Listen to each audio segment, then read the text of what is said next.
नमस्कार, मैं धनंजय कुमार, द नागरिक में आपका स्वागत है। आज 2 अक्टूबर है।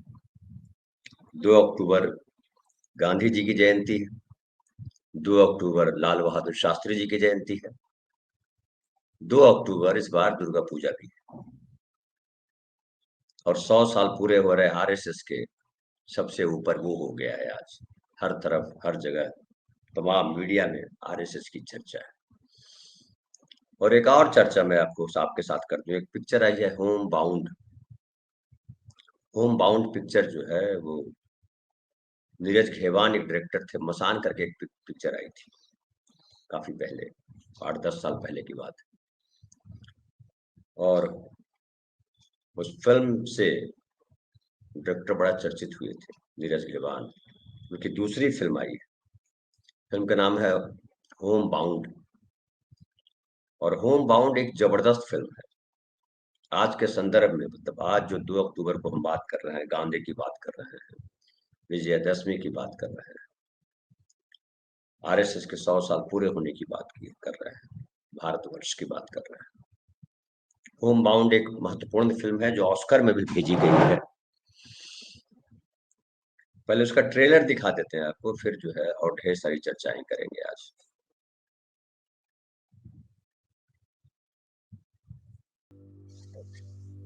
ये जो है पिक्चर का ट्रेलर मैंने आपको दिखाया। ये एक सच्ची घटना पे आधारित फिल्म है और ये फिल्म जो है वो इसी साल रिलीज हुई है, अभी 26 सितंबर को, और ऑस्कर पे भेजी जा रही है। कोरोना काल आपको याद होगा। कोरोना के समय जो है 2 दोस्त थे, वो सूरत में रहते थे। एक का नाम अमृत प्रसाद है, दूसरे का नाम सयूब सिद्दीकी। 2 दोस्त थे, पढ़े लिखे बहुत नहीं थे। यहाँ तो सिनेमा है तो ग्लैमर होगा और तमाम चीजें होगी, तो सिनेमा में कई चीजें उसमें डाली जाती है ताकि आपको फिल्म अच्छी लगे। हीरोइन होती है, हीरो होते हैं बड़े बड़े। देखिए इसमें श्रीदेवी की बेटी है, वो हीरोइन। ईशान खट्टर, पंकज कपूर के जो पत्नी है, थी बल्कि, नीलिमा अजीम जिनका नाम है, उनके बेटे हैं ईशान खट्टर। और ये 2 लड़के जो है वो यूपी के, वो सूरत में काम करते थे। कोरोना के समय ये अमृत प्रसाद जो है उसने सयूब सिद्दीकी की गोद में दम तोड़ दिया था चलते हुए। और ये सच्ची घटना पे आधारित है ये फिल्म। न्यूयॉर्क टाइम्स में छपा था ये, इसके बारे में डिटेल, उसी को बेस बना करके ये फिल्म बनाई गई है।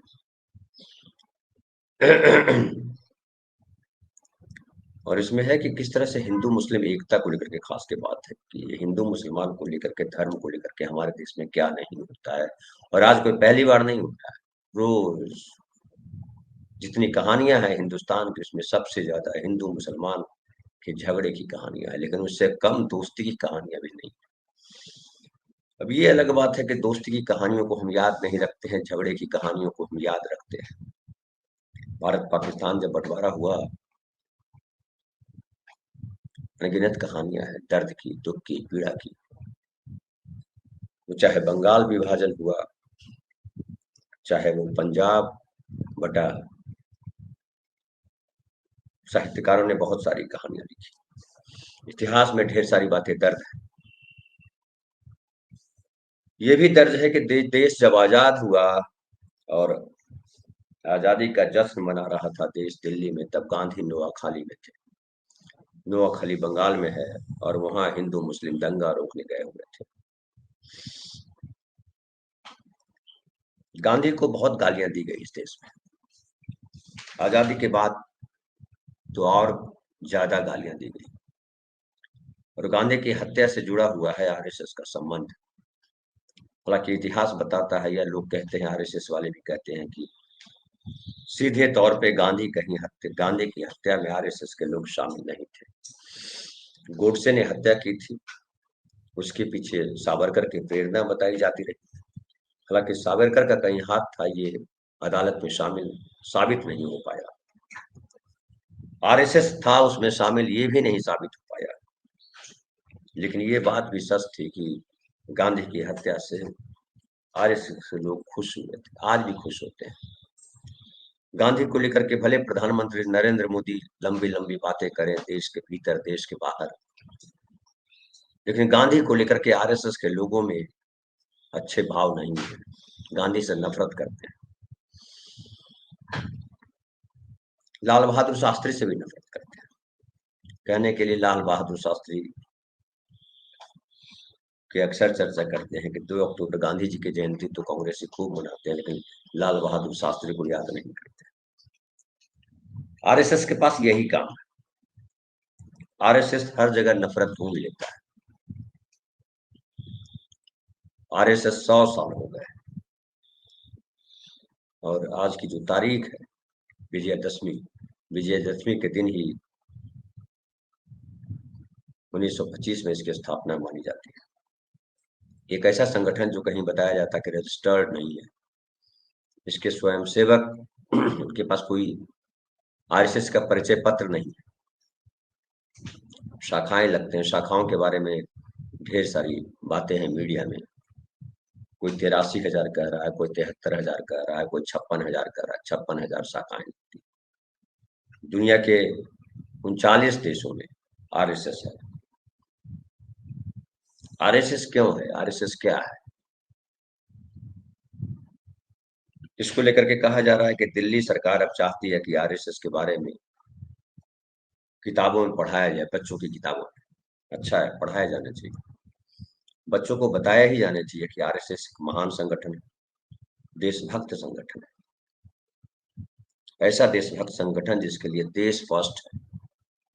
लेकिन देश की जो पहचान है, देश की पहचान क्या है, भारत की पहचान क्या है? भारत की पहचान तिरंगा है। लेकिन आरएसएस तिरंगा को नहीं मानता।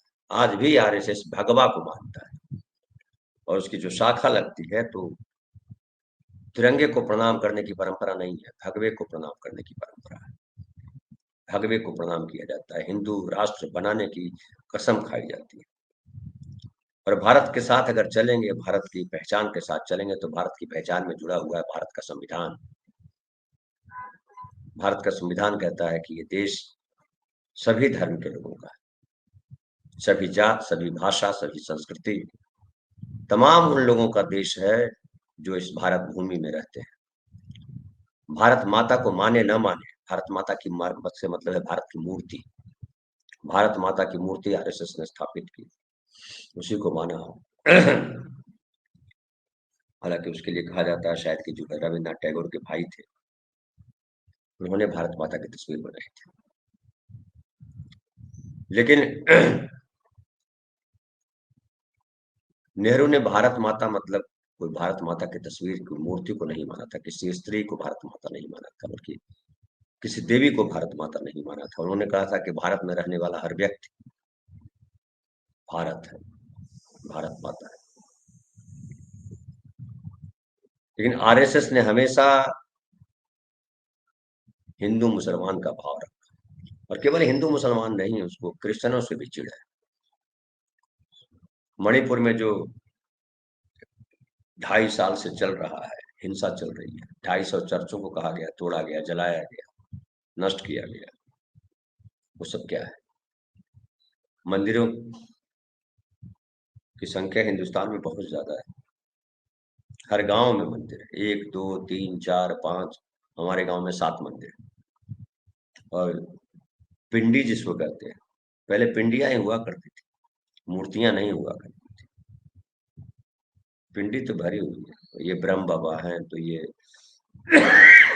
सतबहनी है, तो ये फलाना माता है, तो ये फलाना बाबा है, ये मसान बाबा है, ये फलाना बाबा है, भरे हुए हैं। लेकिन आरएसएस जो है ये कहता है कि ये हिंदू राष्ट्र है, हिंदू राष्ट्र था और हिंदू राष्ट्र बना करके ही मानेंगे। अभी भी धर्मनिरपेक्षता को स्वीकार नहीं करता आरएसएस। और आरएसएस के मूल में जो है वो नफरत है। किसी खास से मोहब्बत का मतलब होता है बाकियों से नफरत। जब आप एक धर्म को प्यार करते हैं तो बाकी धर्मों से आप नफरत करने लगते हैं, क्योंकि लगता है कि आपका धर्म ही महान है।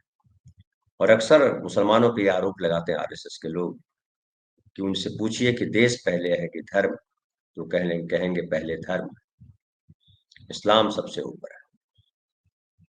तो हमारा हिंदू सबसे ऊपर क्यों ना, हमारा सनातन सबसे ऊपर क्यों ना हो? लेकिन फिर यही कहेंगे नेशन फर्स्ट, देश पहले। ये धर्म पहले या देश पहले, ये मैं व्यक्तिगत तौर पे इसको बकवास मानता हूँ। ये लड़ाने का साधन बना हुआ है। सबसे पहले इंसान होता है, वो धर्म हो या देश हो, सब बात की सीमाएं है। पहली सीमा है इंसान। और जो होम बाउंड फिल्म है वो उन्हीं दो इंसानों की चर्चा है, जो एक है अमृत प्रसाद, जो हिंदू है पहचान से। उसको हिंदू जन्मा नहीं था, इसको हिंदू जन्म, चूंकि हिंदू घर में जन्म लिया तो हिंदू। सयूब मुस्लिम नहीं था, लेकिन चूंकि मुसाई ईसाई मुस्लिम के घर में जन्म लिया इसलिए मुसलमान हो गया। दोनों दोस्त थे, दोनों कमाने गए थे सूरत। कोरोना काल में जब ढेर सारे लाखों हजारों करोड़ों मजदूर सड़कों पर चल रहे थे, वो दोनों भी चल रहे थे और रास्ते में दम तोड़ दिया। हमारे एक मित्र ने लिखा है, संजीव चंदन जी ने, कि वो जो है अभी भी वो चला गया है, सयूब जो है वो दुबई चला गया है, हिंदुस्तान में नहीं है। लेकिन अमृत प्रसाद की सारी जिम्मेदारियां उसने स्वीकार की। भाई की तरह उसकी बहन की शादी की, उसके लिए पैसे भेजता है, तमाम चीजें की। यही असल है। देश, धर्म, तमाम मनुष्य के लिए। मनुष्य किसी धर्म के लिए नहीं बनाया गया, न मनुष्य किसी देश के लिए बनाया गया। दुर्भाग्य है कि हमारे देश में देश प्रेम और धर्म प्रेम के नाम पर इंसानों से नफरत करना सिखाया जाता है, और हम नफरत करते हैं। हम मार देते हैं धर्म के नाम पर। तो चाहे मुसलमान हो चाहे हिंदू, दोनों में एक तरह की नफरत है। जो संख्या में कम होते हैं वो बेचारे हो जाते हैं, जो संख्या में ज्यादा होते हैं वो दुराचारी हो जाते हैं। लेकिन दोनों के भीतर वैसे ही नफरत है। और ये नफरत किसने भरी है? धर्म नफरत किसने भरी है? देश के नाम पर किसने नफरत भरी है? कौन लोग हैं? अमृत प्रसाद और सयूब क्यों नहीं पहचानता उन लोग? ये नफरत भरने वाले लोग सत्ता के भूखे भेड़िए, जिनको सत्ता से सिर्फ मोहब्बत है, उनको न देश से मोहब्बत है न धर्म से मोहब्बत है। अगर धर्म से मोहब्बत होती तो गजा में जो हो रहा है, इजराइल जो कर रहा है, तमाम मुस्लिम देश, 50 से ज्यादा मुस्लिम राष्ट्र लड़ जाते। अमेरिका अगर बीच में आता तो अमेरिका से भी भिड़ जाते, लेकिन ढेर सारे मुस्लिम देश है जो अमेरिका के पिट्ठू हैं। इससे पता चलता है कि धर्म इंसानों को बचाने के लिए नहीं है। धर्म के नाम पर जो देश है वो इंसानों की रक्षा के लिए नहीं है। अगर धर्म ही बड़ा होता तो पाकिस्तान का बंटवारा नहीं हुआ होता, दो देश नहीं बनते, एक बांग्लादेश और एक पाकिस्तान। कहते हैं, अक्सर लोग कहते हैं, आरएसएस के लोग तो हमेशा कहते हैं कि धर्म के नाम पर देश का बंटवारा हुआ, हिंदू ने हिंदुस्तान चुना, मुसलमानों ने पाकिस्तान चुना। तो पाकिस्तान चुना तो जाओ। बांग्लादेश ने तो कुछ नहीं चुना था, लेकिन उसने चुना, भाषा चुन लिया। लेकिन भाषा के नाम पर भी जो है एका नहीं है। बांग्लादेश में हिंदू भी बांग्ला भाषी है, मुस्लिम भी बांग्ला भाषी है। उन मुसलमानों को उर्दू बोलने वाले पाकिस्तानियों ने खूब कूटा, खूब रौंदा, खूब पीटा, खूब मारा। तब मुक्ति संग्राम वाहिनी नाम की संस्था बनी वहां, और भारत ने साथ दिया इंदिरा गांधी के जमाने में, पाकिस्तान के अत्याचार से बांग्ला भाषियों को मुक्ति मिली। लेकिन वही बांग्ला भाषी भूल गए कि धर्म के नाम पर उन्हें बचाया नहीं गया, भाषा के नाम पर उनको पीटा गया। हमने सुना कि आजकल जो है वो जेन जेड होने के बाद बांग्लादेश में पाकिस्तान से नजदीकी बढ़ती जा रही है बांग्लादेश की। हिंदुओं से भारी नफरत करते हैं बांग्लादेशी मुसलमान। सारे नहीं करते, जैसे सारे हिंदुस्तान में हिंदू मुसलमानों से नफरत नहीं करते, वैसे सारे मुसलमान वहां बांग्ला भाषियों से नफरत नहीं करते हैं। हिंदुओं से, लेकिन करते हैं। सत्ता के नाम पर दुकान चलती है, हिंदुस्तान में भी, पाकिस्तान में भी, बांग्लादेश में भी, दुनिया के बाकी देशों में भी। महात्मा गांधी किसी धर्म विशेष के व्यक्ति नहीं थे। वो ठीक है कि वो जन्म से हिंदू थे, हिंदू वर्णाश्रम को भी मानते थे, हिंदू धर्म को भी मानते थे, लेकिन सबसे ऊपर वो मानते थे मनुष्यता को। विश्व अहिंसा दिवस गांधी जी के को लेकर के इसीलिए विश्व अहिंसा दिवस मनाया जाता है। लेकिन हमारा देश ही गांधी को सबसे ज्यादा गाली देता है। मजबूरी का नाम महात्मा गांधी। जो ऐसा कहते हैं वो शर्मिंदा नहीं होते, शर्म नहीं आती है उनको। मनुष्य होने पर शर्म आना हो चाहिए था, उन्हें पढ़ा लिखा होने पर शर्म आना चाहिए था। गांधी मतलब मजबूरी नहीं है, गांधी मतलब ताकत है। कहते हैं कि जब देश की आजादी के बाद भयंकर दंगा हो गया तो सरकार को लगा कि कैसे कंट्रोल किया जाए, सेना भेजा जाए, क्या भेजा जाए, तो कहा गया कि गांधी खुद जाए, और गांधी गए और दंगा रोक दिया गांधी। आज किसी नेता की कुवत नहीं है कि कहीं दंगा हो रहा वो जाए और रुकवाए। दंगे में घी का, पेट्रोल का काम करता है। कोई मुख्यमंत्री बना है, भगवा पहना हुआ है, कोई प्रधानमंत्री बना हुआ है, महान खुद को बोलता है, आत्ममुग्ध है, उसकी भी हैसियत नहीं है दंगा रुकवा देने की। गए थे बड़े बड़े नेता, बाबरी मस्जिद, राम जन्मभूमि जब आंदोलन चल रहा था तो नहीं रोक पाए, बाबरी मस्जिद को तोड़ दिया। ढेर सारी कहानियां हैं, कितनी बातें की जाए। नफरत की कहानियां तो भरी पड़ी है हमारे देश में। आज भी नफरत को सिरमौर बना करके चलने वाले लोग भरे हुए हैं। उनको मुसलमानों से नफरत है, उनको हिंदुओं से नफरत है। लेकिन सच तो ये है कि उनको हिंदुओं से भी नफरत है, उनको मुसलमानों से भी नफरत है। नफरत व्यक्ति से होती है, मोहब्बत ही व्यक्ति से होती है। लेकिन जो हर समस्या का कारण जो है धर्म या भाषा में ढूंढते हैं, तो चाहे भाषा के नाम पर बिहारियों को पीटे, धर्म के नाम पर हिंदू या मुसलमानों को मारे, जाति के नाम पर दलितों को मारे, नफरत ही उनकी भाषा है। और आरएसएस में जो है रगों में नफरत है। 100 साल मनाए, 1000 साल मनाए, कभी किसी उन व्यक्ति की पहचान या उन व्यक्ति का की संस्था आरएसएस या ऐसे ही कोई मुस्लिम संगठन जो धर्म के नाम पर अपनी पहचान को जीवित रखना चाहता है, वो नहीं हो सकता। व्यक्ति की पहचान उसकी मनुष्यता से है, उसकी करुणा से है, उसके दया से। कोई भी भगवान, कोई भी धर्म का ईश्वर अगर नफरत को बढ़ा करके आगे बढ़ा हो तो बताइए। और जिसने नफरत को बढ़ाया हो उसे भगवान कहना, उसे ईश्वर कहना धोखा है। होम बाउंड फिल्म जो है वो, हालांकि हमारे देश में फिल्म का मतलब होता है नाच गाना, फिल्म का मतलब जीवन को संदेश देने वाला कोई चलचित्र नहीं होता है। उसको लोग बोलते हैं क्या बड़ा बोरिंग फिल्म बनाई।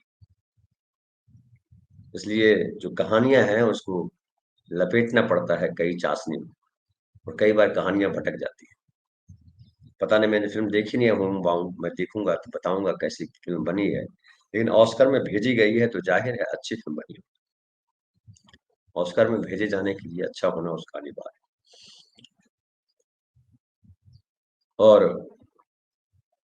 आरएसएस के 100 साल मनाए जा रहे हैं और उसके लिए प्रधानमंत्री से लेकर के तमाम कई प्रोग्राम हो रहे हैं, सरकारी, गैर सरकारी। और आरएसएस कितना महान संगठन है इसका प्रवचन दिया जा रहा है। आरएसएस महान संगठन। मैं एक वीडियो देख रहा था जिसमें कह रहे थे कि वाजपेयी जी कह रहे थे कि गांधी की हत्या आरएसएस ने नहीं की, गोडसे आरएसएस से नफरत करता था। वाजपेयी जी होते तो मैं पूछता उनसे जो लिखा गया है इतिहास में कि जब गांधी की हत्या हुई तो आरएसएस वालों ने मिठाइयां बांटी, क्या वो झूठ था? आज भी गांधी को गालियां दी जाती है सरेआम। क्या वो आरएसएस के लोग नहीं है? आरएसएस के लोग कैसे पहचानेंगे कि आरएसएस का है? कार्ड तो कोई इशू नहीं करते। बाकी कोई भी संगठन है, भाजपा का है, कोई व्यक्ति है, तो भाजपा का एक कार्ड इशू होता है, उसको मेंबरशिप बनाई जाती है, उसका डायरी मेंटेन किया जाता है। आरएसएस तो कुछ मेंटेन ही नहीं करता है। क्यों नहीं मेंटेन करता है? क्या भारत को अपना देश नहीं मानता आरएसएस? ये सवाल किया जाना चाहिए आरएसएस के लोगों से। क्या भारत को अपना देश नहीं मानते? और नेशन फर्स्ट अगर है तो फिर भगवा क्यों? क्या ये जो हिंदुस्तान है उसको आप स्वीकार नहीं करते हो? नहीं करते हो तो स्पष्ट बोलो। एक मुसलमान यहाँ नहीं चाहिए, किसी धर्म का इंसान यहाँ नहीं चाहिए, केवल हिंदू होना चाहिए। कर लो, लेकिन नहीं बोलते। आरएसएस का यही दोगलापन है। मुंह में राम बगल में छुरी इनके लिए ही बनाया गया है। ये जो कहावत है, मुंह में राम बगल में छुरी, ये इनके लिए ही। भागवत के अगर बयानों को देख लीजिए, बहुत पीछे मत जाइए। कभी कुछ बोलेंगे, कभी कुछ बोलेंगे, कभी बोलेंगे पूरा देश हिंदू है, जो हिंदुस्तान में रहता है वो हिंदू है। कभी बोलेंगे कि जो है हिंदुओं के साथ बड़ा न्याय नहीं हुआ, कभी कुछ। वर्ण व्यवस्था पे चुप्पी साध जाते हैं आरएसएस के लोग। वर्ण व्यवस्था उनको चाहिए। वो ढोंग करते हैं कि हमें जो है इंसान से मोहब्बत है, लेकिन हिंदुओं में भी भारी नफरत है उनको, दलितों से, पिछड़ों से। भारत में जो मुसलमान हैं, या ये इस रीजन में जो मुसलमान हैं, वो कहाँ से आए? क्या वो भारत से आए? क्या वो इराक से आए? क्या किस किस देश से? उज्बेकिस्तान से आए? कहाँ से आए वो सारे? मुगल विदेश से आए, लेकिन इसी देश के ढेर सारे राजपूत, दलित, ब्राह्मण मुसलमान बने। क्यों बने मुसलमान? इस पर आरएसएस चुप्पी साध कहता है। आरएसएस की जबरन मुसलमान बनाए। इतिहास कहता है जबरन मुसलमान नहीं बनाए, जबरन धर्म से बाहर निकाला, मंदिरों में नहीं घुसने दिया, अपने जैसा जीवन नहीं जीने दिया ब्राह्मणों ने, सवर्णों ने इस देश में। और ढेर सारे लोग क्रिश्चियन बने या मुसलमान बने, उसकी वजह रही वर्ण व्यवस्था की शोषण वाली चक्की। तुम मंदिर नहीं आओगे, तुम गांव में नहीं घुसोगे, तुम घर में नहीं आओगे, तुम छुओगे नहीं, तुम्हारी छाया नहीं लगेगी। क्या मुसलमानों ने किया? हमारे देश में पढ़ाई जो है बेहद कम है। पढ़ाई का मतलब मानवीय सभ्यता से है। पढ़ाई मतलब डिग्री होल्डर से नहीं। हो सकता है उसने यूपीएससी क्रैक किया हो और आईएएस ऑफिसर बना हो, लेकिन मानवीय सभ्यता की जब बात करेंगे तो सबसे निचले पैदान पे कई आईएएस अफसरों को मैं जानता हूं जिनके भीतर नफरत है, अपने ही समाज के लोगों से, अपने ही परिवार के लोगों से। खुद तरक्की कर जाते हैं, बाकी उनको लगते हैं कि जाहिल है, गवार है। तो ये आज का दिन जो है विजयादशमी का दिन है। विजयादशमी का दिन हम मनाते हैं। पटना में तो बहुत धूमधाम से मनाया जाता है, जहाँ मैं हूँ अभी। विजय, किस पर विजय? अहंकार पर विजय। रावण का पुतला जलाया जाता है गांधी मैदान में। पता नहीं इस बार जलाया जाएगा, बारिश का समय आज है, लेकिन जलाया जाता है हर साल। मुख्यमंत्री जो है तीर मारते हैं रावण की नाभि में, और रावण धू धू करके जलता है। रावण के साथ मेघनाद होता है और कुंभकर्ण होता है। तीन बड़े बड़े पुतले बनाए जाते हैं। रामलीला होती है, पटना के गांधी मैदान में रामलीला हो रही है। हालांकि कई जगह आप रामलीलाओं की तस्वीर देख रहे होंगे, वीडियो देख रहे होंगे, जहाँ लड़कियों के भद्दे डांस भी होते हैं। हमारे गांव में भी हमने रामलीला देखी थी, वैसे ही भद्दे डांस वाले। भदेश जो है हमारे समाज का अमूल जी, एकदम के इसको कहते हैं कि अटूट अंग है। तो कोई बुराई भी नहीं है, ठीक है, जिसको जैसे तुलसीदास ने लिख ही दिया, जाकी रही भावना जैसी प्रभु प्रभु मूरत देखी तिन तैसी। लेकिन ये विजयादशमी का जो दिन है, ये जो पर्व है, ये विजय पर्व है। और रावण पर विजय का पर्व केवल नहीं है, अहंकार पर विजय का पर्व है। लेकिन दुर्भाग्य की बात है कि जो मुख्यमंत्री, जो प्रधानमंत्री रावण को जलाते हैं हर साल, उनके भीतर खुद उनकी नसों में, उनके रगों में अहंकार बहता है। संविधान की शपथ लेकर के प्रधानमंत्री और मुख्यमंत्री बनते हैं, लेकिन एक धर्म विशेष के लोगों को गालियां देते हैं, उनके प्रति नफरत उगलते हैं। ये पुरानी बात नहीं कर रहा हूं, आज के समय की बात कर रहा हूं। नाम लेना जरूरी नहीं। राम और रावण जो है वो केवल नाम भर नहीं है। राम और रावण जो है विचार है। मैं ये नहीं कह रहा हूँ कि असली कहानी है कि काल्पनिक कहानी, वो सब आप लोग पढ़े रहिए। मैं कहानियों में नहीं घुसता हूँ। कहानियों को मैं उस मैसेज के लिए याद रखता हूँ जो मैसेज है उस कहानी के भीतर। नाम में क्या रखा है। लेकिन चाहे विजयादशमी हो, चाहे गांधी जयंती हो, चाहे लाल बहादुर शास्त्री की जयंती हो, चाहे आरएसएस की जयंती, ये सब मनुष्यता के होने के लिए होना चाहिए था। संविधान हमने जो बनाया है उसमें हर तरफ हर जगह मनुष्य होने की बात है, नागरिक की बात है। और प्रधानमंत्री का एक जो है बेहद आज की तारीख में चर्चित शब्द है घुसपैठिया। और ये घुसपैठिया शब्द शुद्ध रूप से नरेंद्र मोदी वोट लेने के लिए इस्तेमाल कर रहा है। घुसपैठिया यानी मुसलमान।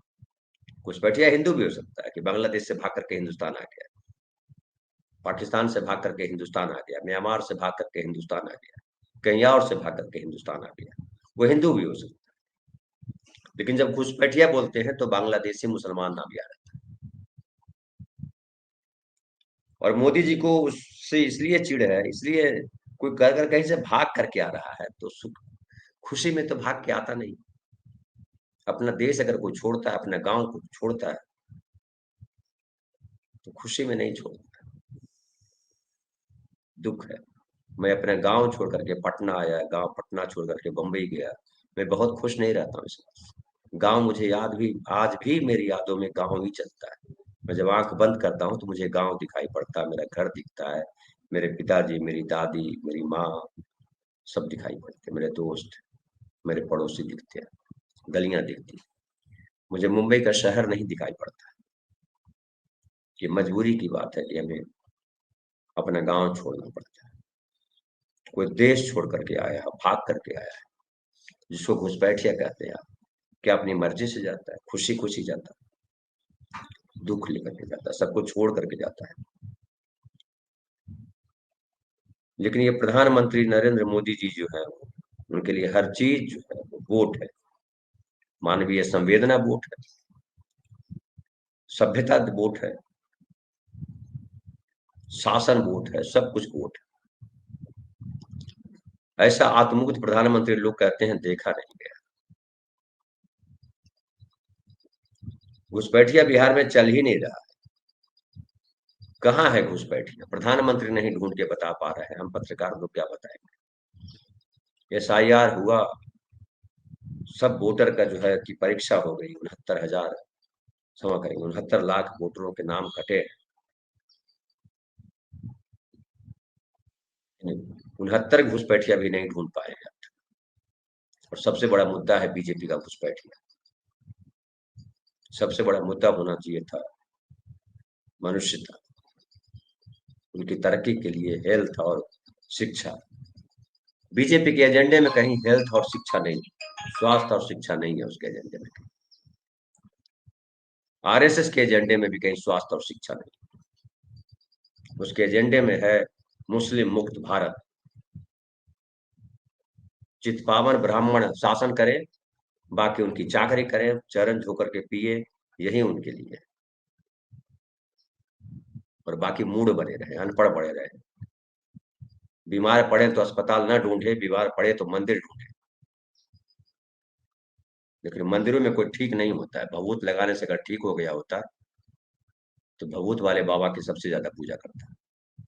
लेकिन भीड़ जो लगी है वो अस्पतालों के बाहर जाके देखिए कितनी भीड़ है। आप कैंसर अस्पताल जाइए तो आपको लगेगा कि सब कैंसर पीड़ित है। आप टीबी अस्पताल जाइए तो आपको लगेगा सब टीबी से पीड़ित है। 40 के बाद तो ऐसे भी लगभग आदमी यहाँ पे बीमार है, कुछ न कुछ बीमारी है। और उसकी सबसे बड़ी वजह है मानसिक तनाव और कुपोषण। पहले तनाव है कि हमको नौकरी चाहिए, नौकरी मिल जाए तो तनाव है कि नौकरी में कैसे सस्टेन करें ईमानदारी के साथ, क्योंकि चारों तरफ बेईमानों की भीड़ है। नेशन फर्स्ट करने वाले को ये सब दिखाई नहीं पड़ता। नेशन फर्स्ट ढोंग है, इसलिए मैं बार बार कहता हूँ,